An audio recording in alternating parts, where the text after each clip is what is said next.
好啦，咁啊之後第10題嘅嘞噃，佢話你以下邊隻嘅東西咧係叫做 reduce 咗還原咗。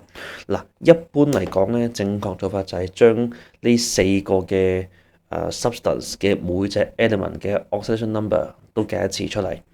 但係咪真係需要咁計咧？咁其實真係唔使嘅，即係做得多咧就其實唔使嘅。咁譬如第一個先算啦，NaOH，即係如果做得多咧，都知道 Na 就係正一。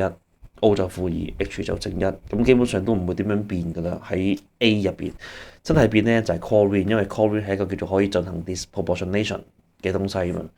咁所以咧我就唔會揀 A，或者咁講咧，我唔會計 A 先啦。咁 B 就係普通嘅 precipitation，咁其實都係一定唔會發生呢個啦嘅 redox 噶啦。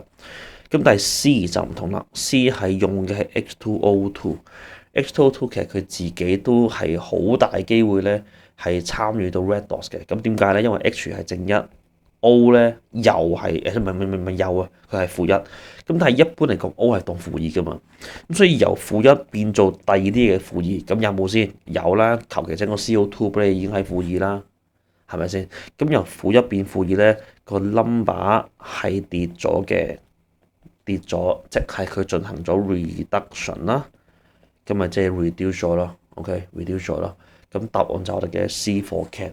咁呢啲其實經驗嚟嘅啫，做得多咧就唔係使真係計晒4條嘅 equation，咁慳好多時間咯。